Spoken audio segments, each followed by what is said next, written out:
হিন্দুদের কাছে আমি জিজ্ঞাসা করেছি, আমার কুষ্টিয়াতে আমার আসনে বহু হিন্দু আছে, সেদিন 100 হিন্দু এসে বলছে এবারের ভোট সব দাড়ি পাল্লায় দেব। অথচ জীবনে ওনারা আমার শুধু টেলিভিশনে দেখেছে, মোবাইলে সরাসরি দেখি নাই। ওই দিনই আমার দেখি, আমারে বলছে হুজুর মাওলানা, যেভাবে এবার ধর্মীয় অনুষ্ঠান পালন করতে পেরেছি, ওপরওয়ালার শুকরিয়া আদায় করছি। ওপরওয়ালা মানে কে? আমরা যদিও আল্লাহ বলে, ওর তো আল্লাহ বলে না, বলে উপরওয়ালা।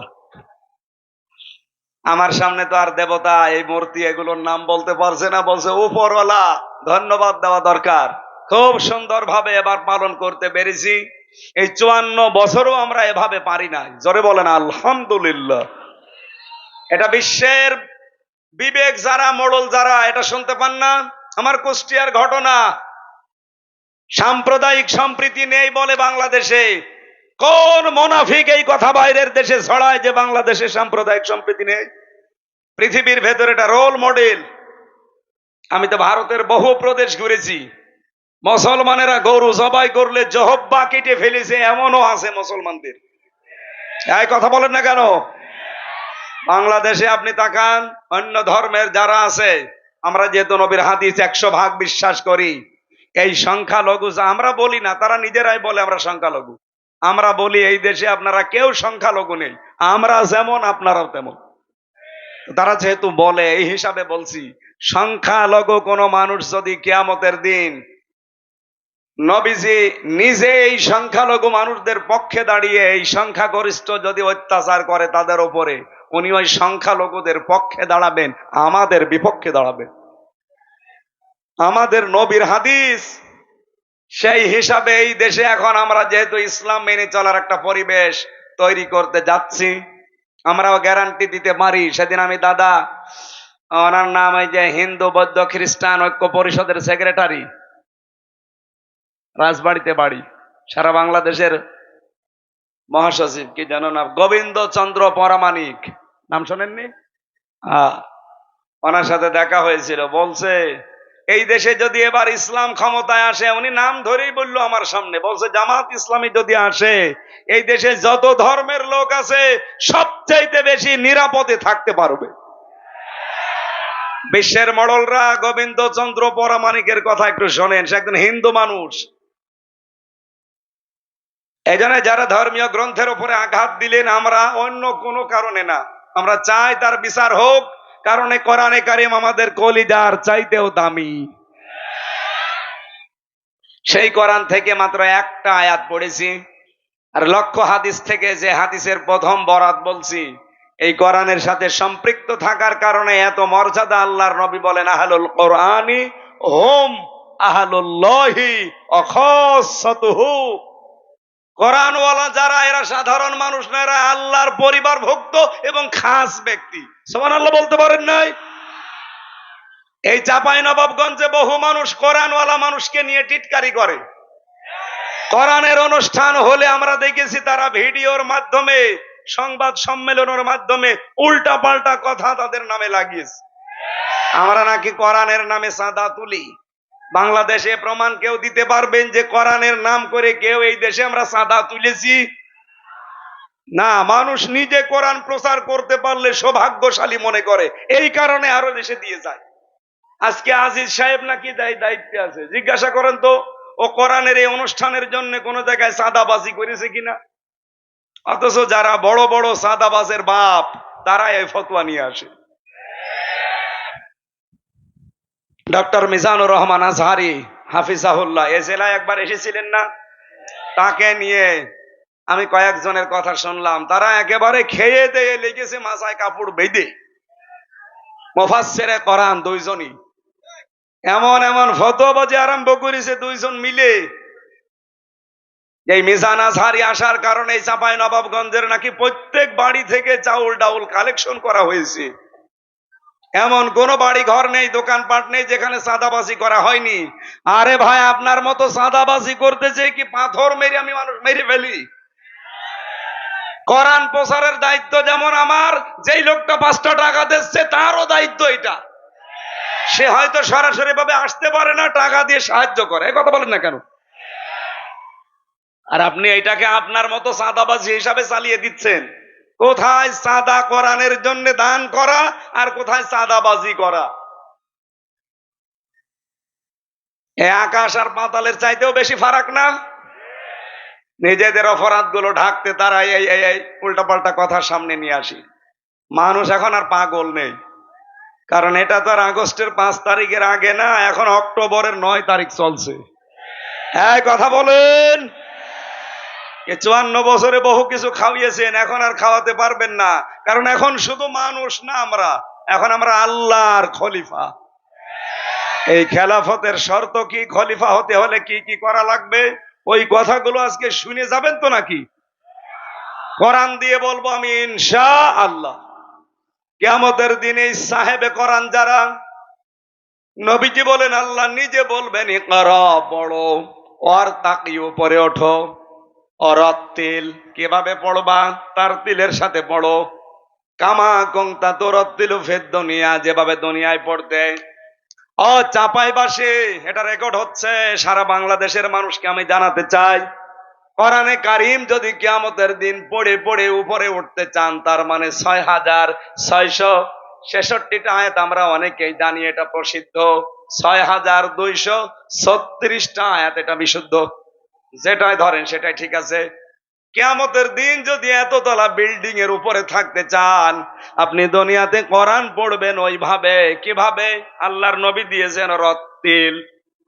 পড়া কোরআনে আপনি 3টা শব্দ পাবেন কোরআন পড়ার ব্যাপারে, করা, রতালা আর তালাওয়া। 3টা শব্দের ব্যাখ্যা করতে গিয়ে আমি পেয়েছি 4টা অর্থ। কোন মানুষ যদি কোরআন পড়তে চায়, সে যেন শুদ্ধ করে পড়ে তার তিলের সাথে। ওয়ারাত্তিলিল কোরআনা তারতিলা। আমি আশা করবো আজকে থেকে সিদ্ধান্ত নিয়ে যাবেন, এই রমজান আসার আগে আপনি তার তিলের সাথে শুদ্ধ করে কোরআন পড়া শিখবেন। এই দাবি আমি করতে পারি কিনা বলেন তো? যারা যারা পারেন না তারা হাত তোলেন, লিল্লাহে তাকবীর। ও, বাকি তো সবাই পারে, আলহামদুলিল্লাহ। চাঁপাইনবাবগঞ্জ, এটা মুসলমানদের, আমার মনে হয় এটা আতুর ঘর। বাংলাদেশে আমরা যে সমস্ত জেলাকে মুসলমানদের ঘর বাড়ি বলে মনে করি, তার ভেতরে সাতক্ষীরা, চাঁপাইনবাবগঞ্জ, চট্টগ্রাম। চাঁপাইনবাবগঞ্জ 2 নম্বরে আছেন আপনারা। অত্যাচার, জুলুম, নির্যাতন সহ্য করেছেন সাতক্ষীরার পরে আপনারা। ইতিহাস হয়ে থাকবে ইনশাআল্লাহ। তাহলে এই দাবি আপনারা আশা করছি রমজান আসার আগে পূরণ করবেন। 2 নম্বরে, কোরআনে কারিম শুধু পড়লে হবে না, তার তিলের সাথে পড়ার 4টা যে শর্ত বলছে, এটা আমি বানিয়ে বলছি না, ইবনে মাসউদ থেকে বর্ণিত। নবীজি জানিয়েছেন, কোরআনে কারিমকে কেউ যদি হক আদায় করে পড়তে চায়, আল্লাযীনা আতাইনাহুমুল কিতাবা ইয়াতলুনাহু হাক্কা তিলাওয়াতি। সূরা বাকারার 221 নম্বর আয়াতের প্রথম অংশে আছে, আমি এই কোরআন যাদেরকে দিয়েছি তারা এর হক আদায় করে তেলাওয়াত করে। উলাইকা ইউমিনুনা বিহি, এরা আমার কোরআনে বিশ্বাসী। ওয়া ইয়াকফুর বিহি ফাউলাইকা হুমুল খাসিরুন। এখানে হক আদায় করে যদি কেউ না পড়ে কোরআন, আল্লাহ বলেন তারা কোরআন বিশ্বাস করে না, এই মানুষগুলো ক্ষতিগ্রস্ত। বলেন নাউজুবিল্লাহ। এ পর্যন্ত আমার মনে হয় আপনি আয়াত শোনার পরে কিছু বোঝেননি, এবার বুঝবেন। এদিকে তাকান। আল্লাহ যে হাক্কা তিলাওয়াতি দিয়েছেন, হক আদায় করে তেলাওয়াত। আমি হক আদায় করে তেলাওয়াতের ব্যাখ্যা যতগুলো তাফসীর মিলিয়েছি, ফি জিলালিল কোরআনে আমার কাছে সবচাইতে বেশি পারফেক্ট মনে হয়েছে। সাইয়্যিদ কুতুব রহমাতুল্লাহ আলাইহি তিনি বলেন, কেউ যদি কোরআন হক আদায় করে পড়তে চায়, সে যেন তেলাওয়াত করে থেমে থেমে, শুদ্ধ করে, স্পষ্ট ভাবে, যেটা আমি আপনাদের আহ্বান জানালাম। 2 নম্বরে, শুধু পড়লে হবে না, এটাকে আপনাকে বোঝার চেষ্টা করা লাগবে। এই কথা বুঝতেছেন? আপনি দেখবেন সূরা হিজরের 87 নম্বর আয়াতটা একটু বাড়ি দে, ওয়ালাকাদ আতাইনাকা সাবআম মিনাল মাসানি ওয়াল কুরআনাল আযীম। বলেন আল্লাহু আকবার। আল্লাহ বলেন, অবশ্যই আমি হে নবী আপনার কাছে 7টা আয়াত বিশিষ্ট একটা কোরআন দিয়েছি। এটা পূর্ণ পাঠ করা লাগে। এই যে বারবার আপনাকে কোরআন পাঠ করা লাগে কেন জানেন? এই মহান কোরআনকে, এই 7 আয়াত বিশিষ্ট সূরাকে আমরা সূরা ফাতিহা বলে ডাকি। কেন বারবার এটা পড়া লাগে? দিন রাত 24 ঘন্টায় শুধু ফরজ নামাজও কেউ যদি পড়ে 17 রাকাত, কয় রাকাত? এই 17 রাকাত নামাজের প্রতি রাকাতে এই সূরা ফাতিহা কিন্তু একবার করে পড়া লাগে। কি কথা বলেন না কেন? কেন বারবার এটা রিভাইজ দিচ্ছেন, বারবার এটা রিপিট করছেন কেন? একটা উদ্দেশ্য আল্লাহর আছে। আপনি যেন বোঝেন যে আপনি কি বলতে চান আল্লাহকে। কোরআন শরীফ আমি একটা স্টাডির জায়গায় রেখে দেখলাম, কোরআনে কারিমে আল্লাহ তেলাওয়াত সাজিয়েছেন 5 ওয়াক্ত নামাজের ফরজ, সুন্নত, ওয়াজিব, নফল। এই নামাজগুলো যদি আপনি পড়তে থাকেন, তাহাজ্জুদ আছে, ইশরাক আছে, আওবিন আছে, বিভিন্ন নামাজ আছে। এই নামাজগুলোতে যদি কোরআন শরীফ আপনি নিয়মিত পড়েন, আমি মিলিয়েছিলাম জেলখানায় থাকতে এটা 7 দিনে পড়া কোরআন শরীফ নামাজের ভেতরে পড়ে শেষ করা সম্ভব। আমি নিজে পড়েছি 5 ওয়াক্ত নামাজ মিলে। আমি সুন্নত পড়লেও 4 পৃষ্ঠা দিয়ে 4 রাকাত পড়তাম। তাহাজ্জুদে প্রায় 2 পারা, 2.5 পারা, 3 পারা চেষ্টা করতাম পড়ার। এরপরে আওয়াবিন নামাজে 1 পারা, এরপরে ইশরাক নামাজে 1 পারা। এভাবে করে করে আমি দেখেছি 7 দিনে পুরা কোরআন শরীফ শুধু নামাজে শেষ করা সম্ভব। ওই সময় আমি একটা চিন্তা নিয়ে এসেছিলাম, কেন আল্লাহ সিস্টেম গুলো করে দিলেন এত তেলাওয়াতের। আমার বুঝ এসেছে, এটা কোরআন কেন্দ্রিক যদি মানুষ জীবন গঠন করতে পারে, ওকে আপনি এই পৃথিবীতে পিটিয়েও শিরিক করাতে পারবেন না। এটা আমি বুঝে ফেলেছি ওই সময়। আপনি দেখবেন, এই জন্য নামাজের ভেতরে পড়বেন, একটু বোঝার চেষ্টা করবেন যে কি পড়ছেন। নামাজে যাওয়ার আগে 2-5 মিনিট অন্তত বাংলা অর্থটা, শাব্দিক অর্থগুলো একটু দেখে যাবেন। নামাজে তেলাওয়াত করলে আপনার মন বসে যাবে। 3 নম্বরে শুধু বুঝলে হবে না, যা বুঝলেন ওইটা আপনার প্র্যাকটিক্যাল লাইফে মানা লাগবে। কথা বলেন না কেন? আমার প্রশ্ন, এই বাংলাদেশে এই 54 বছরে কোরআনে কারিম আছে না নেই? আরো জোরে। কিন্তু ব্যক্তিগত জীবন থেকে আন্তর্জাতিক জীবন পর্যন্ত মেনে চলার পরিবেশ আছে। এমন এমন অফিস এই দেশে আছে সরকারি, যেখানে চেষ্টা করলেও হালালকে হালাল জানে মানা যায় না, হারামকে হারাম জেনে মানা যায় না। এরকম অফিস নেই দেশে? চলেন আপনাকে দেখাবো আমি। 3টা বছর আমি নিজে প্র্যাকটিক্যাল দেখেছি। আদালতের ইট পর্যন্ত টাকা চাই। আমার মনে হচ্ছে ইটও এভাবে তাকিয়ে আছে 3 কোনা হয়ে, যে টাকা দেন। আপনি বাংলাদেশের একটা অফিসের নাম বলেন যেখানে আজ টাকা ছাড়া ফাইল চলে না? ফাইল চলেই না, টাকা দেবেন, ফাইলের মনে হয় হাত পা বেড়ে যায়। ঘোষ যদি এখন অনেকাংশে বন্ধ হয়েছে, কিন্তু 100% বন্ধ এখনো হয়নি। এটা 100% বন্ধ কিয়ামতের আগে সম্ভব না, যতদিন আল্লাহর কোরআন এই দেশে কায়েম না হবে। সাইয়েদ কুতুব এইটাই বোঝাতে চেয়েছেন না? একটু বোঝেন।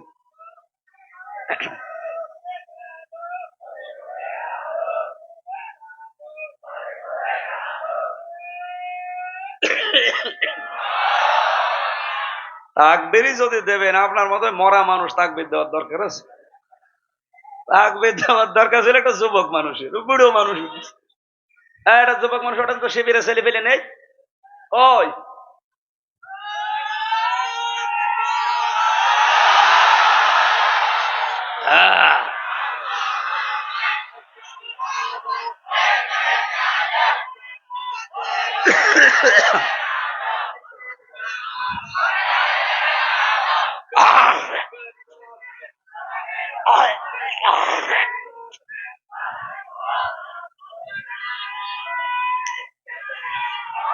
ঠিক আছে, ঠিক আছে, যুবক মানুষের জেলায় আজ থাক।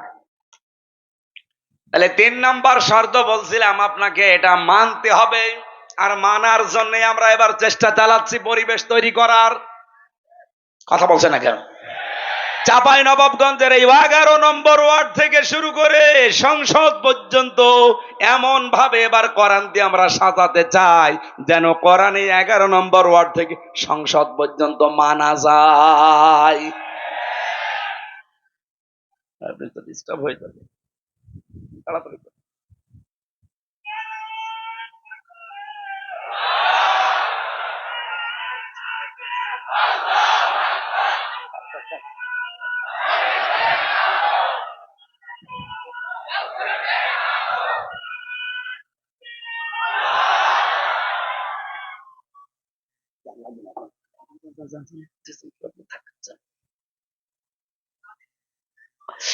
চাপাই বাসে 4 নাম্বারটা বলছিলাম, এই পৃথিবীর ময়দানে কোরআন যেন মানুষ মানতে পারে সেই ব্যবস্থা করে দিতে হবে। এই 4টা বিষয় যারা মেনে চলে তারা কোরআন হক আদায় করে পড়ে। আল্লাহর ভাষায় এরাই মাত্র কোরআনে বিশ্বাসী। এবার আপনি নিজের সাথে আয়াতটা মিলান, বাংলাদেশে কোরআনে বিশ্বাসী মানুষ কেমন পাবেন? আজ কত মানুষ কোরআনের রেফারেন্স দেয় সংসদে দাঁড়িয়ে, অথচ এই 4টার একটাও মানে না। আমি নিজে তাকে প্রমাণ করব, আসেন। আপনি যদি আমার সামনে শুদ্ধ করে কোরআনে কারিমের একটা সূরা পড়তে পারেন, আপনাকে আমি মিষ্টি খাওয়াবো। অথচ রেফারেন্স দিচ্ছে কোরআনের, মনে হচ্ছে আল্লামা হয়ে গেছে। স্বামী আর স্ত্রী বানিয়েছে কোন মিস্ত্রি? 1 নাম্বার তো পেলাম না। 2 নাম্বারে কোরআনে কারিম বুঝবে, শুধু আয়াত পড়ে লাকুম দীনুকুম ওয়ালিয়া দিন, লা ইকরাহা ফিদ্দিন, অথচ আয়াতের বাংলা অর্থও যদি সঠিকভাবে বলতে পারে আমি মিষ্টি খাওয়াবো। বাংলাটাও পারে না। একটা আয়াতের কমপক্ষে আমি 33টা করে অর্থ পেয়েছি, আমার এই মোবাইলে আছে। কয়টা বলতে পারবেন আপনি? লা ইকরাহা ফিদ্দিন, দিনের ব্যাপারে বাড়াবাড়ি নেই। লাকুম দীনুকুম ওয়ালিয়া দিন, তোমার ধর্ম তোমার, আমার ধর্ম আমার। এটা কি বুঝেছেন আপনি? 33টা অর্থ করা লাগবে এক একটা আয়াতের। আপনি আন্দাজে একটা আয়াত পড়ে বাংলা অর্থ জানা নেই, আগা নেই, মাথা নেই বলে দিলেন। কোন আয়াত থেকে রেফারেন্স দিতে হলে কমপক্ষে উসুলে তাফসিরের মূল নীতি হচ্ছে তার আগের আয়াত পরের আয়াতের সাথে সম্পর্ক আগে বলা লাগে। যারা আলেম আছে জিজ্ঞাসা করেন তো, উসুলে তাফসিরের মূল নীতি 15টা, এর 9 নাম্বার নীতি হচ্ছে আগের আয়াত পরের আয়াতের সাথে রিলেটেড কি আছে এটা আপনাকে আগে জানা লাগবে। আপনি কোন কারণে লাকুম দীনুকুম ওয়ালিয়া দিন ফতোয়া দিতে যান? এদেশে বহু মানুষ এই ফতোয়া দিতে গিয়ে ধরা খেয়েছে। হাসিনা একবার বলেছিল লাকুম দীনুকুম ওয়ালিয়া দিন, রাহুল বুখারী। এটা বলে নাই? আয়াত পড়ছে কোরআনের, দলিল দিচ্ছে বুখারীর। 3 নাম্বারটাও নেই, আপনি মেনেও চলেন না। আপনার 3.5 হাত বডির ভেতরে ইসলাম নেই। কথা বলেন না কেন?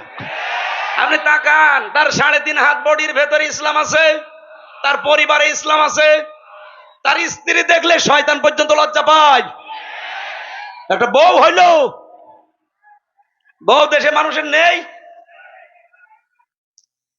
চাঁপাই নবাবগঞ্জের জন্য বদনাম একটা। কি বউ গো, আমি নিচে নামলাম না। আবার তারা ভুল ধরে জামাত ইসলামী বাংলাদেশের আদর্শ নিয়ে। আপনার তো আদর্শই নেই। জামাত ইসলামী বাংলাদেশের যে আদর্শ আছে এই জন্যই তারা টিকে আছে। আপনার তো আদর্শই নেই। আপনি কি নিয়ে মানে যে তর্ক বিতর্ক করেন, কি নিয়ে করেন? আপনার আদর্শ আছে? বলেন তো আপনি কি আদর্শের উপরে আছেন? আপনার আদর্শ চাঁদাবাজি করা, একটা আদর্শ হইল? আপনার আদর্শ পাথর দিয়ে মানুষ হত্যা করা, একটা আদর্শ হইল? যারা এইভাবে চাপাবাজি করে গলাবাজি করে চালিয়ে চলে যাচ্ছেন, আমি বাংলায় বলছি, আপনার কাছে কোনো আদর্শ নেই। কারণ আপনি যার আদর্শ মানেন সেই লোকটাও সঠিক না। এই পৃথিবীতে আমরা যার আদর্শ মানি তিনি সঠিক, মুহাম্মাদুর রাসূলুল্লাহ। তিনি সঠিক ছিলেন, তাকে আল্লাহ নিজে পরিচালিত করত। তাছাড়া বাংলাদেশে আর যাদের আদর্শ আপনারা কেউ মেনে চলে আবার বুক ফুলিয়ে বলেন আমি অমকের সৈনিক, আপনারও নেতাই তো ঠিক নেই। তার যে 70 বছরের জীবন, এই গ্যারান্টি কেউ দিতে পারবে যে জীবনে কোনোদিন জেনা করিনি, কোনোদিন জীবনে একটা মিথ্যা কথা বলিনি? কথা বলেন না কেন?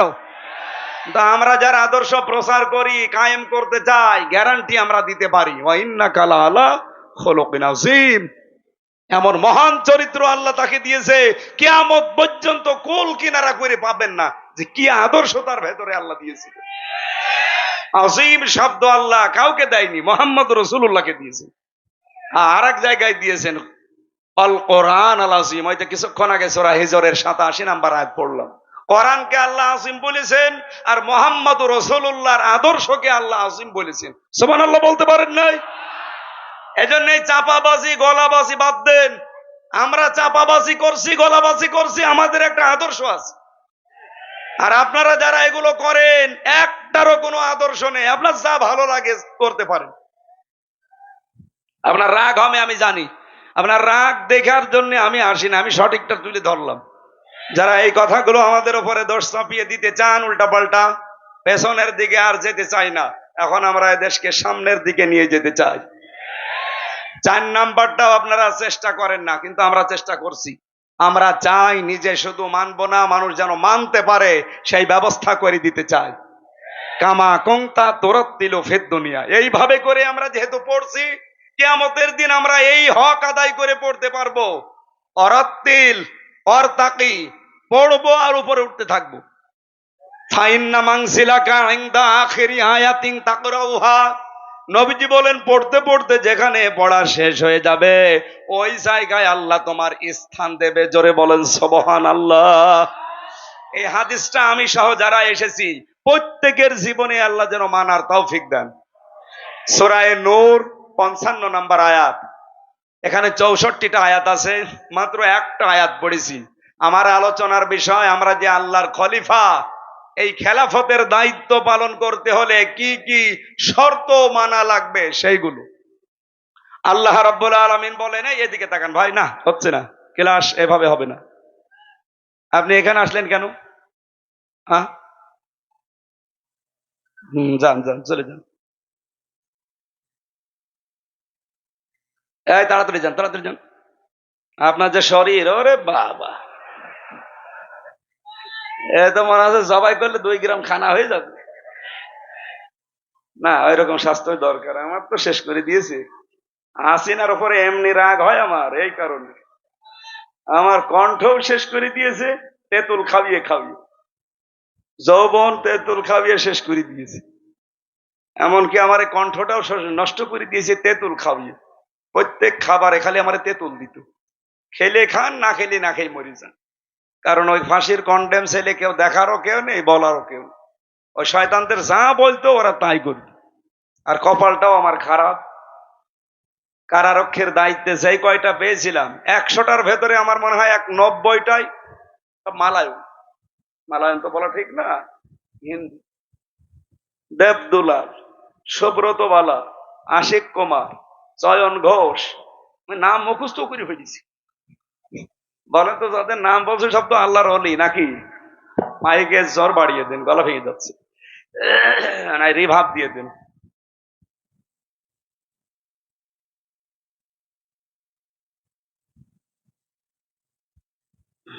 সূরার নাম কি মনে আছে নাকি দেখি তো? নূর। কোরআনের 55টা নাম আছে, তার ভেতরে 5 নাম্বার নাম পেয়েছি আমি, নূর। কোরআনের নাম কি? এই নূর একটা সূরারও নাম।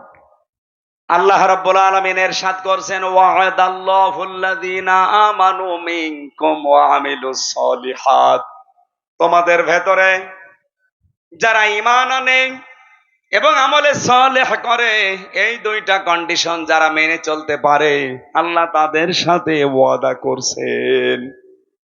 আমার প্রশ্ন হচ্ছে, আল্লাহ পাক এখানে ওয়াদা দিয়েছেন, ওয়াদা করছে না করেছে?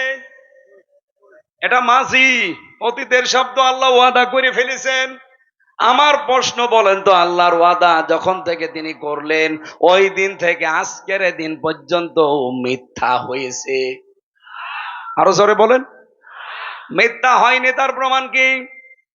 আল্লাহ পাক বলেন, কামাস্তাখলাফাল্লাযীনা মিন ক্বাবলিহিম লা ইস্তাখলিফান্নাহুম ফিল আরদ, লামে তাকিদ নুনে সাকিলা, অবশ্যই আমি আল্লাহ তাদেরকে জমিনের খেলাফতি শাসন ক্ষমতা, জমিনের কর্তৃত্ব, নেতৃত্ব দান করব, যেমন তাদের পূর্বপুরুষদেরকে আমি আল্লাহ দিয়েছিলাম। আল্লাহর ওয়াদা যে সত্য, এর প্রমাণ এইটাই। এর আগে যারাই দুনিয়া থেকে ঈমান আর আমলের পরীক্ষায় উত্তীর্ণ হতে পেরেছে, একটা মানুষকে আমার আল্লাহ তার এই ওয়াদা থেকে বঞ্চিত করেন নাই। প্রতিটি মানুষদেরকে আমার আল্লাহ ওয়াদা দেখিয়েছেন। যারা ঈমানের উপরে টিকে ছিল, ঈমান আনলেই শুধু হয় না, ঈমান টিকিয়ে রাখতে হয়। এখানে বহু মানুষ বসে আছেন, যদি জিজ্ঞাসা করি নামাজ ভেঙে যায় কয়টা কারণে বলেন তো, বলে 7 কারণে। কথা বলেন না কেন?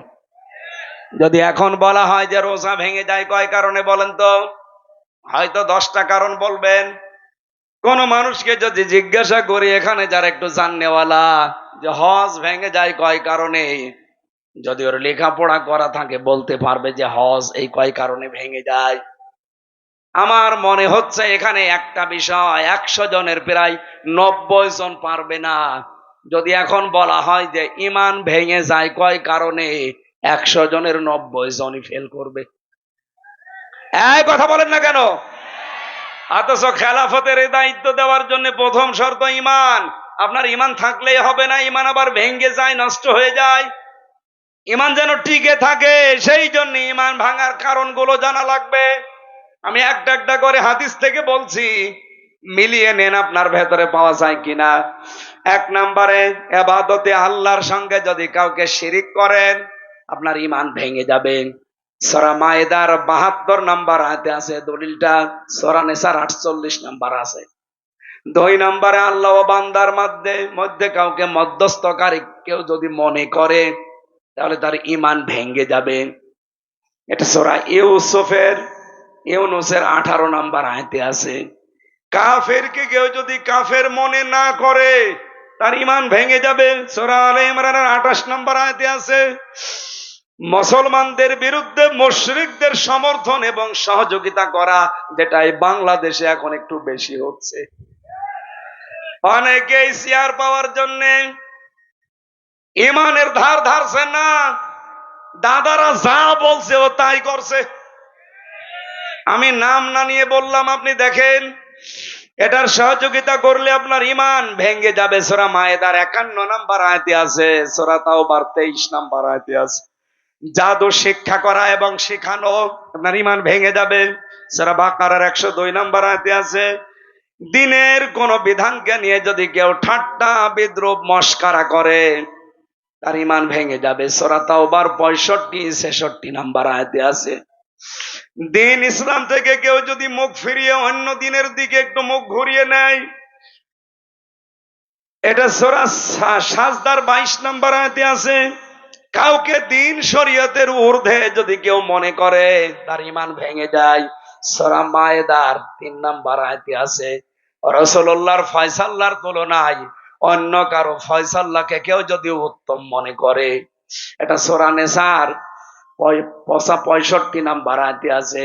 মুহাম্মদুর রাসূলুল্লাহর আনিত বিধানকে কেউ যদি অপছন্দ করে, এটা আছে সূরা মুহাম্মদের 9 নম্বর আয়াতে এবং সূরা নিসার 65 নম্বর আয়াতে। এই দলিলগুলো আমি যা বললাম বাড়ি যে রেকর্ড করে ফেলেছেন, একটু মিলিয়ে দেখবেন আপনার ঈমান আছে না গেছে। কোরআনে কারীম জানাচ্ছে, ওয়া মিনান নাসি মান ইয়াকুলু আমান্না বিল্লাহি ওয়া বিল ইয়াউমিল আখিরি ওয়া মা হুম বিমুমিনিন। মানুষের ভেতরে অনেক মানুষ এমন আছে, বলে আল্লাহ তোমাকে বিশ্বাস করি, কিয়ামত হবে তাও বিশ্বাস করি। আল্লাহ বলেন ওয়া মা হুম বিমুমিনিন, এরা কিন্তু মুমিন না। তাহলে কথাটা কি? কথা হচ্ছে, এই কথা যা বললো এটা তার মুখের কথা, এটা তার মনের কথা না। এরকম পাবলিক দেশে নেই। বলেন বলেন। সুতরাং আমাদের ঈমানের উপরে টিকে থাকতে হলে ঈমান ভাঙার কারণগুলো জানার দরকার। আশা করছে 10টা আপনি মুখস্থ করে নেবেন বাড়িতে। আমি আয়াত নাম্বার গুলো বলে দিয়েছি, কারণও 10টা বলেছি। রেকর্ড যদি করে থাকেন মিলিয়ে মিলিয়ে দেখবেন আপনার ঈমান আছে না চলে গেছে। একটা বই লিখেছিলাম এই বিষয় নিয়ে, ঈমান আনার পদ্ধতি, মুসলমান কখন কাফের হয়ে যায়। 120 পৃষ্ঠা লিখেছিলাম। এটা মনে হয় গাড়িতে এখন আর নেই। তাহজিব সেন্টার রাজশাহী থেকে এটা পাবলিশ করে। যদি এটা কোনো জায়গায় পান, দেখবেন আপনার ইমান আমার মনে হয় এখন আর থাকার মতো না। কারণ কর্মকাণ্ড এবং যে কাজ কারবার বিশ্বাস আমরা দেখাচ্ছি, এটা ইমান থাকার মতো না। 2 নম্বরে ওয়ামিল সালিহাত, তারা ভালো ভালো কাজ করবে। এইবার আমার প্রশ্ন, এদিকে তাকান। যতগুলো ডিকশনারি আমি পড়েছি দেখেছি, এখানে আলেম যারা আছে কেউ কি বলতে পারবেন যে সলেহ মানে শুধুমাত্র নেক, সৎ? এখন আধুনিক ব্যাখ্যাগুলো বের হচ্ছে, আপনি দেখেন সলেহ মানে যোগ্য। সলেহ মানে কি? যোগ্য। যারা ঈমান আনার পরে যারা যোগ্য হবে, যারা নিজেদেরকে যোগ্যতা সম্পন্ন করে গড়ে তুলবেন তাকওয়ার ভিত্তিতে, এই মানুষগুলোর সাথে আমার আল্লাহর ওয়াদা হচ্ছে জমিনের শাসন ক্ষমতা আল্লাহ তাদেরকে দেবে। আয়াতটা পড়ার পরে আমি মিলিয়েছি, বাংলাদেশ জামাত ইসলামীতে এই মানুষগুলো এখন তৈরি হয়ে গেছে। আপনি রাগ করলেও এটা সঠিক কথা। আপনি দেখেন ইউনিয়ন থেকে 11 নম্বর ওয়ার্ড কাউন্সিল থেকে শুরু করে সংসদ পর্যন্ত, এমনকি আন্তর্জাতিক লেভেল পর্যন্ত চালাতে যত যোগ্যতা সম্পন্ন, সৎ এবং সততা সম্পন্ন মানুষ দরকার, সব সেক্টরে জামাত ইসলামীর আছে।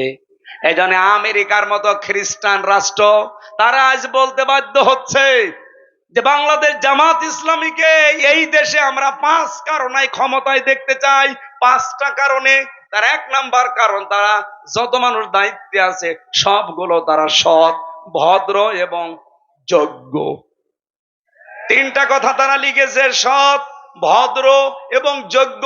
তাদের সাথে কথা বলা যায়। এদেশে তো 73টা দল আছে, কই কোন দলের নাম তো বললো না। আরো 4টা আছে, আমি বাদ দিলাম।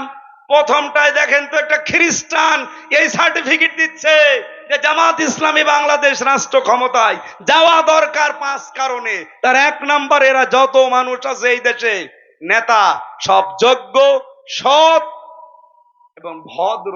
সুবহানাল্লাহ বলতে পারেন না? 1500 বছর আগে নবীজিকে আবু জেহেল যেমন বলেছিল আল আমিন আস-সাদিক, আমার মনে হচ্ছে এই খ্রিস্টানরা এখন এই দেশের একামতে দিনের কর্মীদেরকে সেই সার্টিফিকেট দিচ্ছে।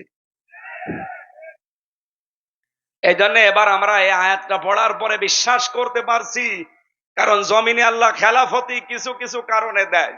তার 1 নাম্বার কারণ, যখন আল্লাহ দেখে জমিনে এই মানুষগুলো সবচাইতে বেশি অত্যাচারিত হচ্ছে, এই অত্যাচারের বদলা হিসাবে তাদেরকে শাসন ক্ষমতায় বসিয়ে দেয়।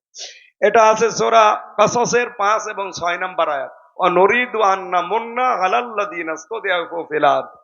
আমি আল্লাহ একটা ইচ্ছা করলাম, ফেরাউন যাদেরকে জমিনে দুর্বল করে রাখতে চেয়েছিল জুলুম অত্যাচার নির্যাতন করে, অনাজালাহুম আইম্মাতান, আমি চাইলাম তাদেরকে জমিনের নেতৃত্ব কর্তৃত্ব দিয়ে নেতা বানিয়ে দিতে।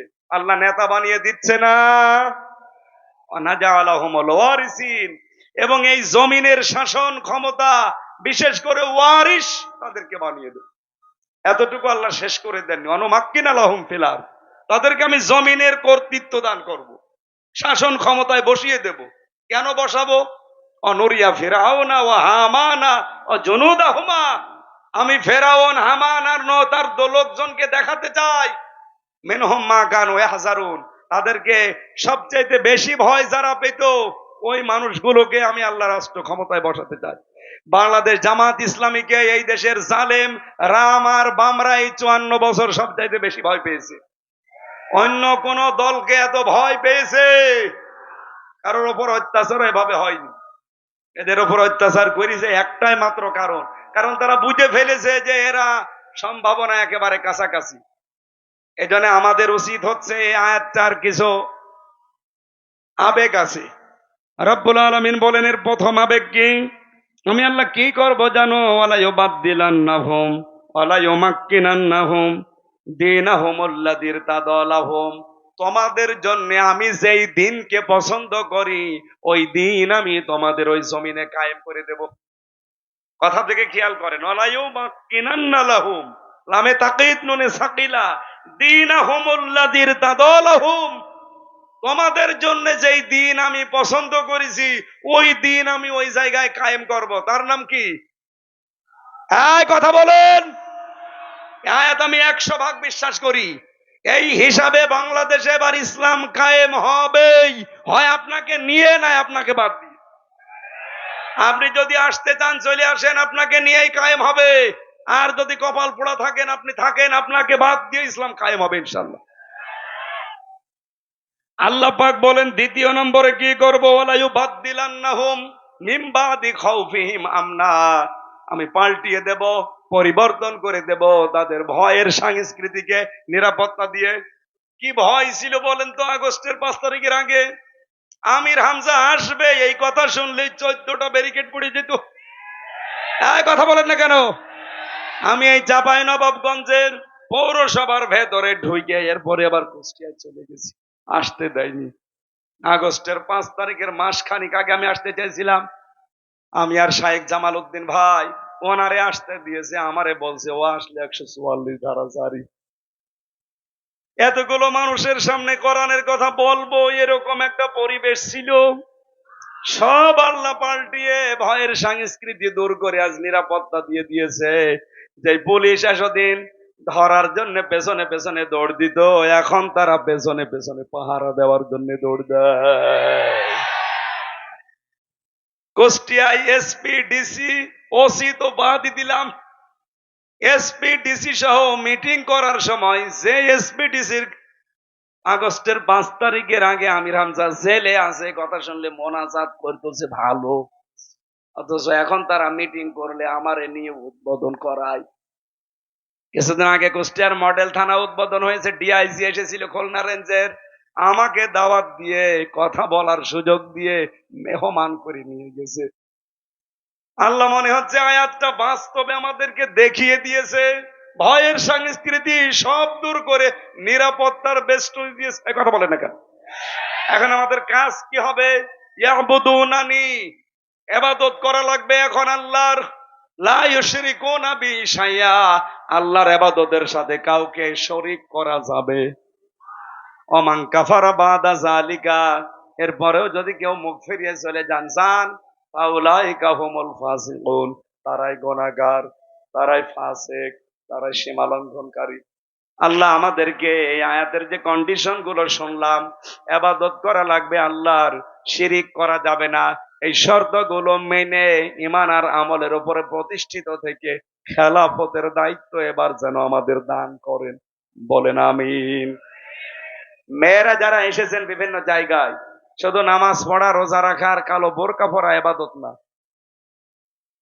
আপনার জন্য আমার লিখিত বই আছে দাম্পত্য জীবনের কলহ এবং তার সমাধান, এটা মেয়েদের, প্রত্যেক বউকে পড়াবে ও কেন গন্ডগোল করে। আর এটা ঈমান আনার যে পদ্ধতি বললাম, এই যে যেটা নোট করেছিলাম এই বই থেকে, আমার লিখিত বই, এটা নিয়েছেন, কাজে লাগবে, মেয়েদেরকে দেবেন, মঞ্চে আছে। আমি যতটুকু বুঝেছি পরিবারে আর শান্তির পেছনে, শান্তি না থাকার পেছনে দায়ী বউ আর শাশুড়ি, এই দুইজনের ছোট মনের কারণে। এই কথা বলা লাগবে। আমার মতো হাজার হাজার স্বামী এখানে বসে আছে, মেয়েরা যারা এসেছেন এবার একটু ঘুম থেকে ওঠেন। আপনারা তো ঘুমাচ্ছেন, ওঠেন। শুধু নামাজ পড়বেন, রোজা রাখবেন, কালো বোরকা পরবেন, জান্নাতে চলে যাবেন না। যেই মেয়েটা পুত্রবধূ হয়ে আসে ওইটাকে নিজের মেয়ের মতো মনে করা লাগবে। এটা আজ 100টার 98টা শাশুড়ি মনে করে না। এই কথা বলে না কেন? নিজের মেয়ে 4টা 5টা করে সেদ্ধ ডিম খায়, দুধ খায়, কলা খায়, বাকিগুলোর নাম নাই নাই বললাম, মরণের খাওয়া খায়, কিচ্ছু বলে না। আর বেটার বউ যদি একটা সেদ্ধ ডিম খায় চোখ মোটামুটি করে তাকায়। এরকম শাশুড়ি দেশে নেই। মেয়েদেরকে বলা দরকার যে কার শাশুড়ি এরকম ছোট মনের, হাত তোলেন তো। এই আপনি কি মেয়ে লোক? মেয়ে লোককে বলছি। শাশুড়ি যারা আছেন, আমি তো নিজের থেকে বলছি, আমার শাশুড়ি আমি খেতে পারলে যা খুশি হয়, যা আনন্দ পায়, আমি দেখেছি আমার বউ বেশি খেতে পারলে আমার মা ওই পরিমাণে খুশি হয় না। এরকম মাও দেশে নেই, দেশে নেই। আপনি মা একজন উদার হবেন আমার জন্য, আমার বউর জন্য। তারপরে তো সংসারে শান্তি আসবে। আপনার এই ছোট মনের কারণে আমিও অশান্তিতে আছি, আমার এই বউটাও অশান্তিতে আছে। এই কথা বলছেন কেন? আমার মনে হয় বউ আর শাশুড়ি যারা আছে, এরপরেও যদি এরা সোজা না হয়, এ কোরআন শরীফ বুখারী শরীফ দিয়ে হবে না, এদের বাঁকার এই শরীফ লাগবে। আল্লাহ মেয়েদেরকে হযরতে খাদিজার মতো বানিয়ে দেন, বলেন আমি। প্রাণ প্রিয় চাপাইবাসী, আমার মনে হয় চাপাই নবাবগঞ্জে আসলে ওই শহীদের কথা মনে হয় যিনি কোরআনের জন্য জীবন দিয়েছিলেন। এ ভোলাহাট থানায় বাড়ি না, কোন থানায় যেন, গমস্তাপুর। কোরআনের জন্য যে জীবন দিয়েছিল একটা যুবক, শিবগঞ্জ, শেষ মোহাম্মদ, শহীদ শেষ মোহাম্মদ। আল্লাহ রাব্বুল আলামিন তাকে জান্নাতের সুউচ্চ মাকাম দান করেন। দল মত নির্বিশেষে আজকের এই অনুষ্ঠান আমরা সাজিয়েছি। এটা শুধু বাংলাদেশ জামাত ইসলামীর না, মানুষ পদবাচ্চে আমরা যারা বিবেচিত তাদেরকে আমরা ডাক দিয়েছি আজকে। আমাদের পরিচয় আমরা তিনটা দেই। এক নম্বরে আমরা মানুষ। এক নম্বরে কি? ওয়ালাকাদ কাররামনা বানি আদম। আল্লাহ তাআলা বলেন পৃথিবীতে সবচাইতে বেশি সম্মান দিয়েছি বনি আদম সন্তানকে। সেই হিসাবে আমরা দাবি করতে পারি কি বলেন তো? মানুষ। আরো জোরে বলেন কি? দুই নম্বরে আর একটা উপরের পরিচয় আছে, এটা সবাই দিতে পারে না, যারা দায়িত্ব পালন করে তারা দিতে পারে, তার নাম খলিফা। কি বললাম? ইন্নী জাইলুন ফিল আরদি খলিফা, অবশ্যই আমি জমিনে খলিফা পাঠাতে চাই। এই গল্প করেন মানে? এদিকে তাকান। এখানে কথা বুঝবে না, বাইরে চার দোকানে যে গিবত করবে।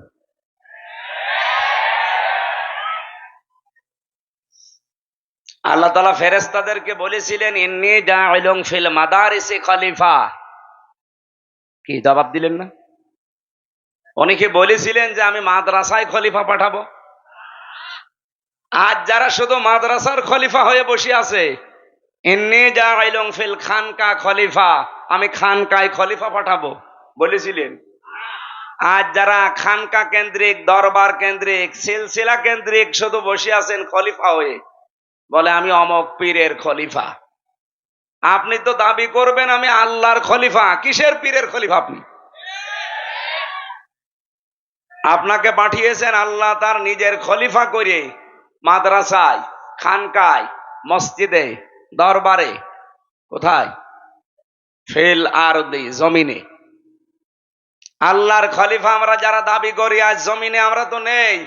আমরা কেউ খানকায়, কেউ মসজিদে, কেউ মাদ্রাসায়, কেউ দরবারে, এগুলো নিয়ে দখল করে বসে আছি। জালেমরা জমিন ফাঁকা পেয়েছে, 180 মাইল বেগে চালাচ্ছে। এবার আর চালাতে দেওয়া হবে না। কথা বলেন না কেন? এবার আর চালাতে দেওয়া হবে না। এবার চালাতে চাইলে আমাদের উপর দিয়ে চালাতে হবে, কারণ এখন আমরা জমিনে আছি। এতদিন জমিনে হয়তো থাকতে দেননি, আর কিছু মানুষ যদি জমিনে থাকার পরিবেশ ছিল তারা শুধু ওই কেন্দ্রিক কেন্দ্রিক কেন্দ্রিক ছিল। কোন কেন্দ্রিক বুঝেছেন? এরাই শুধু চার দেওয়ালের মাঝে এইটাকেই মনে করেছে এইটাই দুনিয়া। আমি তো নিজে কওমি মাদ্রাসায় পড়েছি, হাফেজি মাদ্রাসায় পড়ে দেখেছি। যখন পড়তাম আমার মনে হইতো যে এইটাই মনে হয় পৃথিবী, এর বাইরে আর কিছু নেই। আমার কওমি মাদ্রাসা যেহেতু একটু বড় ছিল, তো মনে করতাম যে এর বাইরে মনে হয় আর পৃথিবীতে আর কিছু নেই। বাইরে যখন বিশ্ববিদ্যালয়ে আসলাম তখন দেখি ও আল্লাহ, ও তো কিছুই না। এরপরে যখন বাইরের দেশে গেলাম, মালয়েশিয়াতে, ওই জায়গায় যে দেখি এই যে বাংলাদেশে যে বিশ্ববিদ্যালয় বলা হয় ওর কাছে এগুলো সব মানে বাচ্চা। আমি যেখানে পড়েছি কুষ্টিয়া ইসলামিক বিশ্ববিদ্যালয়, মালয়েশিয়া ইসলামিক বিশ্ববিদ্যালয়, ওইটা ইন্টারন্যাশনাল, ওইটার কাছে এইটা বাচ্চাও না। ওটার কমপক্ষে 15 ভাগের 1 ভাগও হবে না, এত ছোট জায়গায়। অথচ এখানে পড়ার পরে মনে হইতো ওরে বাবা কি জায়গায় আসলাম। আমার মনে হয় এই দেশে, আমি এটা বললাম এই কারণে, এই দেশে যারা এই চার দেওয়ালের মাঝখানে লেখাপড়া করা মানুষ, এদের সর্বোচ্চ চাহিদা যে একটা মসজিদ আর একটা মাদ্রাসা পেলেই হবে। এই কারণে তারা দুনিয়া আখেরাত ওইভাবে না বোঝার কারণে, তাদের ওস্তাদগণের এবং তাদের সিলেবাসের দোষের কারণে তারা ফতোয়াবাজি এখন করছে একামতে দিনের বিরুদ্ধে। আমি কথা বোঝাতে পেরেছি কিনা জানি না। আপনি দেখেন এত বড় বড় দাড়ি নিয়ে নিজেরা তো দিন কায়েম করার চেষ্টা করেই না, আরো যারা করার পর্যায়ে চলে এসেছে তাদের এখন বিরুদ্ধে এই 54 বছর আগের ফতোয়া আরম্ভ করেছে। বিভিন্ন দরবার থেকে এখন ফতোয়া আসতেছে যে বাংলাদেশে একামতে দিন যারা কায়েম করতে চায়, এই 80 বছরে তাদের অর্জন কি? তাদের অর্জন নাকি কিছুই নেই। আপনি কিছুই দেখতে পান না। আপনি নিজে স্টেজে উঠে বলেন যে আমি কোনো রাজনীতি করি না, আপনার এই কথা বলা যায় হয় কি করে? বিশ্বনবী মোহাম্মদ রাসূলুল্লাহর নবুয়ত পাওয়ার পর থেকে ইন্তেকাল, এই 23 বছরের 1 সেকেন্ডও আপনি বাদ দিতে পারবেন না। কথা বলেন না কেন? নবীজি এই বিশাল জীবনে রাজনীতি না করলে উনি রাষ্ট্রপ্রধান হলেন কি করে? আর আপনি গা বাঁচানোর জন্য বলেন যে আমি কিন্তু কোনো দল করি না, রাজনীতি করি না। পিটিয়ে সোজা করা দরকার শয়তান। বলে জামাত ইসলামী বাংলাদেশের কোনো অবদানে 80 বছরে আমরা দেখি না। আপনি কি দেখবেন? এই 80 বছরে তারা যা করেছে আপনাকে এরকম 50টা 80 বছর দিলেও কিচ্ছু পারবেন না দরবার নিয়ে। আপনি তো আছেন আপনার শুধু ব্যবসা নিয়ে। 20,000 মরিদ থাকলে প্রতি মাসে মাসে 1 টাকা করে দিলে 20,000 টাকা। কথা বলেন না কেন? আল্লামা সাইদি রহমতুল্লাহ আলাইহে উনি যে মাঝে মাঝে ভণ্ড বীরদেরকে মুখোশ খুলে দিতেন, এমনি না। কারণ দেখেন যার 20,000 মরিদ আছে সারা বাংলাদেশ মিলে, ওর আর কিছু করা লাগবে? ও মরণ পর্যন্ত শুধু বসে খেয়ে চলে যাবে। অথচ ওরে দরবারের খলিফা করে আল্লাহ পাঠায়নি, মসজিদে মাদ্রাসার জন্য না, ওরে আল্লাহ পাঠিয়েছিলেন জমিনে। আজ আমরা জমিনে থাকতে চাই না, এই জন্যই তো জালেমদের এত গাত্রদাহ শুরু হয়েছে। আমির হামজা এতদিন জমিনে ছিল না, ছিল বিভিন্ন জায়গায়। একটা কথা আমার পক্ষে বিপক্ষে কেউ বলে না, নিশ্চুপ ছিল। কিন্তু যখনই জামাত ইসলামী বাংলাদেশ আমাকে নমিনি বানিয়েছে কুষ্টিয়া সদরের জন্য, এই যে রাম আর বামপাড়া, বিশেষ করে জালেম যারা এখন নতুন যুক্ত হয়েছে, তাদের সাথে মুনাফিকেরা। কোথাকার সেই 12 সাল 13 সালের ভিডিও কাটছাট করে আগে নেই পরে নেই, এখানে পেশাব করিবেন না করিলে 50 টাকা জরিমানা, এইরকম সাজিয়ে মানুষের সামনে এখন বিভ্রান্ত ছড়াচ্ছে। আমি 1.5 ঘন্টা 2 ঘন্টা কথা বলি, পুরাটা শোনেন তো একটা ভুল বের করতে পারেন কিনা? হ্যাঁ, স্লিপ অফ টাং কিছু হতে পারে, এটা আমার ইচ্ছাকৃত না, অনিচ্ছাকৃত ভুল মার্জনীয়। আমি ইচ্ছা করে যদি কিছু বলে থাকি সেইটা আপনি সঙ্গে সঙ্গে আসেন। যতগুলো তথ্য এ পর্যন্ত বলেছি ইচ্ছা করে একটাও ভুল বের করতে পারিনি, শুধু কাটছাট করা ছাড়া। অনিচ্ছাকৃত ভুল, ওটাকে আমি নিজে ইচ্ছা করে করি, মুখ দিয়ে বের হয়ে যায় মানুষ হিসাবে, সেটার জন্য আমি সরি বলি এবং সংশোধন হওয়ার জন্য আমি চেষ্টা চালাই। এরপরেও যারা পেছনে লেগে থাকেন, আমি নাই ক্ষমা চাই, আল্লাহ আমারে আশা করি ক্ষমা করে দেবে। আপনি গীবত করে কি করলেন বলেন? আপনি গীবত করে কি করলেন? আপনার নিজের নেকিগুলো তো নষ্ট হয়ে গেল, কিছু আমল আখলাক যা ছিল সব আমার আমল নামায় চলে আসবে। ইমাম আবু হানিফা রহমতুল্লাহ আলাইহি, আমি একটা ঘটনা পড়ছিলাম ওনার জীবনে, আর একটা পড়েছিলাম হাসান বসরি রহমতুল্লাহ আলাইহি। উনি একজনের কাছে একটা মরিদ বা শাগরেদ দিয়ে একটা মিষ্টি পাঠিয়েছেন। লোকটা বলছে কিসের মিষ্টি? আপনি ওনার নামে কালকে বদনাম করছিলেন, গেবত করছিলেন। আর গেবত বা বদনাম করলে কি হয় আপনি কি জানেন? আপনার জীবনের নেকিগুলো সব তার আমল নামায় চলে গেছে, আর তার গোনা যা ছিল সব আপনার আমল নামায়। আপনি এত বড় উপকার করলেন, আপনার মিষ্টি না খাওয়িয়ে পারা যায়?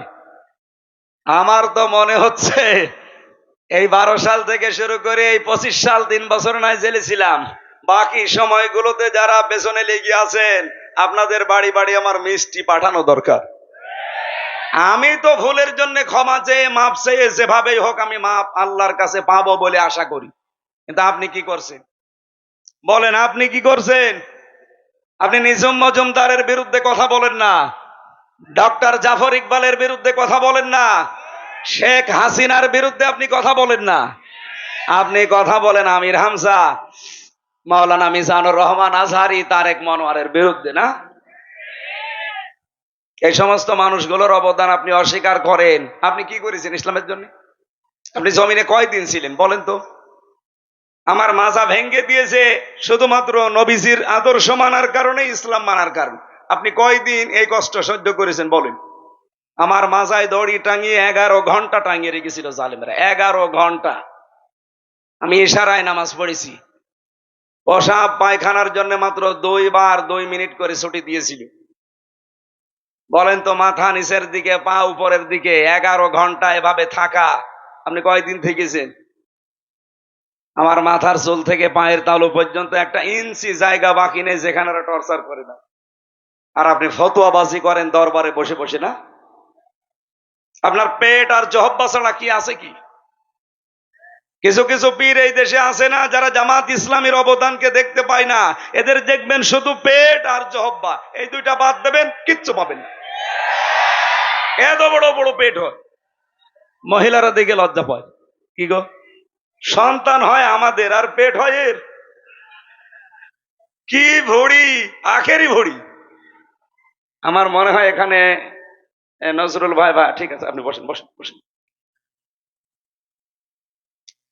আমি দ্বিতীয় পরিচয় বলছিলাম, আমরা আল্লাহর কি খলিফা। কি বলেন তো?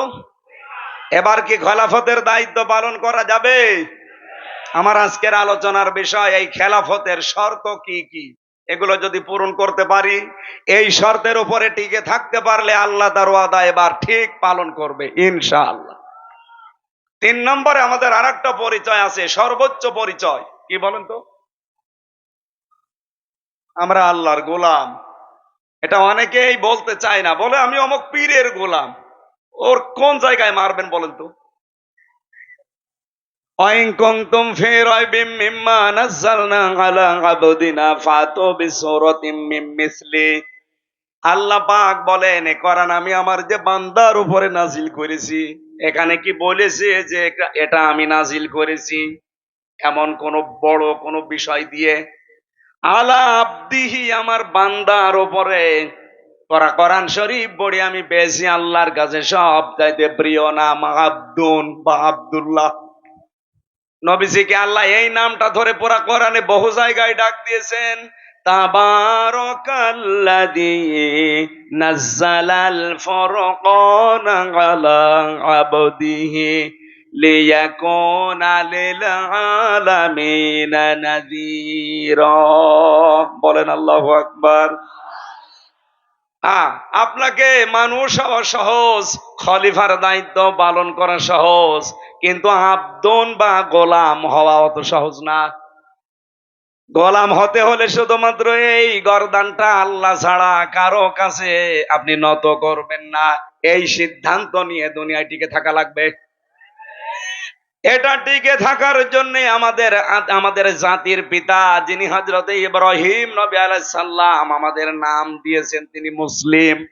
মুসলিম মানে আত্মসমর্পণকারী। আমরা যার তার সামনে আত্মসমর্পণ করি না। আমরা যদি আত্মসমর্পণ করি, মাথা নত করি, আমরা গোলামি করি কার? এখানে গোলাম শব্দটা অনেক দামি শব্দ। আল্লাহ নবীকে এই নামে ডাক দিয়েছেন, গোলাম বলে, আমার গোলাম, আমার বান্দা।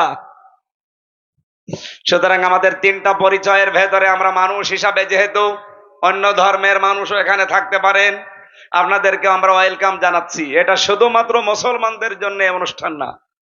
তাফসীরুল কোরআন মাহফিল যেই লিখেছেন, সেটা মানুষ হিসাবে যারা পদবাচ্যে বিবেচিত সবার জন্য। সুতরাং অন্য ধর্মের কেউ আসলে আপনি আসেন, কোরআনে কারিম শোনার পরে আপনারা নিরাপদে আপনাদের বাড়িতে পৌঁছান, এটা কোরআনের দায়িত্ব। ওয়াইন আহাদুম মিনাল মুশরিকিনা ইসতাজারাকা ফাজিরহু হাত্তা ইয়াসমাআ কালামাল্লাহ সুম্মা আবলিগহু মা'মানা। আল্লাহ পাক বলেন, হে নবী, মুশরিকদের কোন দল যদি আপনার কাছে এই বলে আশ্রয় চায় যে আমি কোরআন শুনতে চাই, আজকে চাঁপাইনবাবগঞ্জের এই 20, 25, 30 কিলোর ভেতরে যদি কোনো মুশরিক থাকেন, কোনো ইহুদি থাকেন, কোনো খ্রিস্টান থাকেন, কোনো বৌদ্ধ থাকেন, অন্য কোন জাতির লোক যদি বাস করেন, আপনাদেরকে আহ্বান জানাচ্ছি, কারণ আপনার জন্য এরা মাইকিং করেছে। কি কথা বলেন না কেন? প্রচার সবার জন্যই হয়েছে। আসেন, আল্লাহর কোরআন শোনানো হবে। নিরাপদে শোনার পরে আল্লাহ পাক বলেন, হে নবী, এদেরকে আপনি বাড়ি পর্যন্ত নিরাপদে যেতে পারে সেই ব্যবস্থাও করে দেবেন। আর বাংলাদেশে এখন সেই ব্যবস্থা অলরেডি আছে। আপনি আসেন, শোনার পরে আপনি নিরাপদে যান। যেহেতু মানুষ হিসাবে আমরা দলমত নির্বিশেষে, জাতি, বর্ণ, ধর্ম সবাই এসেছি, কিন্তু আমি খলিফার দায়িত্ব বুঝিয়ে দেওয়ার জন্য আজকের তেলাওয়াতকৃত আয়াত সূরা নূর 55 নম্বর আয়াত পড়েছি। লক্ষ লক্ষ হাদিস থেকে মাত্র একটা হাদিসের টুকরা পড়েছি। এর পরের অংশে আরো কিছু কথা আছে। আমি হাদিসটা আর হালকা ব্যাখ্যা করার পরে তাফসিরে চলে যেতে চাই। আন আবি হুরায়রা রাদিয়াল্লাহু তাআলা আনহু قال قال النبي صلى الله عليه وسلم। না, এইভাবে তো ক্লাস করা যাবে না। এই ছেলে, দাঁড়িয়েছেন কেন? বসেন। মাঝখান থেকে খেলে ওঠাউঠি করে। এই ছেলে, বসো। কেউ উঠবেন না, ঘন্টা খানেক সময় নিচ্ছে, কেউ উঠবেন না। বসেন বসেন। হযরত আবু হুরায়রা বর্ণনা করেন, বিশ্ব নবী জানিয়েছেন, ইয়াকালু লিসাহিবিল কোরআন, কিয়ামতের দিন সাহেবে কোরআন যারা, সাহেবে কোরআন কারা? এই যে আজ যারা কোরআনে কারিমের সাথে সম্পৃক্ত হওয়ার জন্য বসে আছেন, আপনারা সাহেবে কোরআন, কোরআন শোনার জন্য, জানার জন্য, বোঝার জন্য যারা চেষ্টা চালাচ্ছেন, এত দামি হয়ে গেছি আজকে আমরা কোরআনের কারণে। এই যে কোরআন শরীফ এই টেবিলের উপরে আছে, আমার মনে হয় চরম পর্যায়ের বিয়াদব ছাড়া কেউ এই টেবিলে এখন আর পাও দেবে না। দেবে? কয়েকদিন আগে পাগল নামে একটা ছেলে নর্থ সাউথ বিশ্ববিদ্যালয় কোরআনের উপরে পা দিয়েছে। আমরা ধিক্কার জানাচ্ছি, সে যেই হোক, যদিও অন্য ধর্মের, এখন তাকে চালানো চেষ্টা চালাচ্ছে সে নাকি মাথা খারাপ, পাগল। সে যদি পাগলই হবে, ওই বিশ্ববিদ্যালয়ের লাইব্রেরিতে ত্রিপিটক আছে, বেদ আছে, গীতা আছে, সে ওইগুলো তো লাথি দেয় না, ওইগুলোতে থুথু মারে না, শুধু কোরআন শরীফে লাথি দেয়। তার মানে কোন পাগল আমরা বুঝে ফেলেছি। এর সর্বোচ্চ শাস্তি দেওয়া লাগবে কোরআনের সাথে বেয়াদবি করার কারণে। কথা বলেন না কেন? এই শাস্তি আপনারা চান না? আগামী থেকে যেন দুঃসাহস আর না দেখায়। এখন বলছে পাগল হিসাবে চালাতে পারলে তার শাস্তি নাকি মওকুফ হয়ে যাবে। এদেশের বিচার ব্যবস্থায় আমার মামলার যে লোকটার কারণে, সাকিব, তরবারি সাকিব তার নাম, ওর বাড়ি হচ্ছে সিরাজগঞ্জে। মাঝে মাঝে হাজিরা দিতে যেতাম, ওরে দেখতাম। ও এখনো পর্যন্ত ছেলে আছে, ছাড়া পাইনি। ও সিরাজগঞ্জ থেকে বাসের উপরে একটা কাঁচির মাথায় এভাবে কাপড় পেঁচিয়ে নিয়ে গেছে, যে সংসদের সামনে ঘুরছিল। পুলিশ ধরে বলছে, ওই বেটা এখানে কি করিস? ওই 20 সালের কথা। বলছে, আমি এই সংসদ ভেঙে ফেলবো। সংসদ ভেঙে ফেলবো মানে? এই কাঁচি দিয়ে সংসদ ভাঙা যায়? যায়। আমির হামজার ওয়াজ শুনে আমি উদ্বুদ্ধ হয়েছি। পুলিশ ওরেও ধরে নিয়ে গেছে, আর আমার নাম যেহেতু বলেছে আমারও ধরে। এই যে ধরে নিয়েছে, এই মিথ্যা, এই পাগলের কল্প কাহিনী, এর উপরে 3 বছর আমার জেল। ওই পাগলরে আমি মাঝে মাঝে জিজ্ঞাসা করতাম, এক জায়গায় থাকতাম তো, এই আমার জীবনে কোনোদিন দেখেছিস? না। তুই আমার নাম বললি কোন কারণে রিমান্ডে? বলছে, আমারে বলতে বলিস। বলতে বলিস মানে? হ্যাঁ, প্রথম দিন যেদিন আমি কাশি নিয়ে গিয়েছি, আমি তো ঘোরাফেরা করছিলাম, আমারে বলছে কয়েকজনের নাম তোর বলা লাগবে, তাহলে তোরে ছেড়ে দেব। আমি তো এই আশায় বলেছি। প্রথমে কয়েকজনের নাম আমার সামনে বললো, তার ভেতরে আপনার নামটা আমার খুব ভালো লিখেছে। আমি মনে করলাম, আল্লাহ, এই পাগল তো আসলে পাগল, এরে নাই সার্টিফিকেট দেওয়া যায়। আমারে বলছে আপনার নামটা আমার খুব ভালো লেগেছে, কয়েকজনের নাম বললো, আপনার নামটা ভালো লেগেছে, এই জন্য নামটা বলে দিল। এইরকম পাগল হলে নাই ডাক্তারি সার্টিফিকেট তৈরি করা যায়। কিন্তু যে পাগল বিশ্ববিদ্যালয়ে পড়ে, তার সামনে ত্রিপিটক আছে, বেদ আছে, গীতা আছে, ধর্মীয় গ্রন্থ তো আরো আছে, একটাও লাথিও দেয় না, থুতুও দেয় না, শুধু কোরআন শরীফে লাথি দেয়। তার মানে এটা এখন পাগল বলে সাব্যস্ত করে চালানো আর যাবে না, এটা আসলে জাতে মাতাল, তাহলে ঠিক আছে। এরা আপনি রিমান্ডে উল্টো করে ঝোলান, দেখেন ও ঠিক সব বলে দেবে পেছনে কারা কারা আছে। ও কোনো উদ্দেশ্য নিয়ে এই কাজ করেছে। সাম্প্রদায়িক দাঙ্গা তৈরি করার জন্য দাদা বাবুরা বহু চেষ্টা চালিয়েছে এই 14 মাসে, একটাও সফল হতে পারে নাই। আর এবারের যে পূজা, ওরা তো ব্যর্থ হয়ে গেছে। বহু চেষ্টা চালিয়েছিল এই পূজা এবার একটা ঝামেলা তৈরি করতে, কিন্তু ইসলামপন্থী মানুষেরা এই দেশে এমন একটা শান্ত পরিবেশ তৈরি করে দিয়েছে, বিশেষ করে আমিরে জামাত ডক্টর শফিকুর রহমান, তার এক কথায় এই দেশের হাজার লক্ষ মানুষেরা সব নিস্তব্ধ হয়ে গেছে। তিনি জানিয়েছিলেন এই দেশের মসজিদ যদি পাহারা দেওয়া না লাগে, মন্দিরও পাহারা দেওয়া লাগবে না। এই কথা বলেন, বলে নাই? লক্ষ লক্ষ মসজিদ এই দেশে পাহারা দেওয়া লাগে না, রাত দিন পড়ে থাকে। মন্দির পাহারা দেওয়া লাগবে কোন কারণে? তার কথায় উদ্বুদ্ধ হয়ে দল মত জাতি বর্ণ ধর্ম নির্বিশেষে সবাই মনে হচ্ছে পাহারাদার হয়ে গেছে। এবার দাদাদের সব চক্রান্ত ব্যর্থ হয়ে গেছে।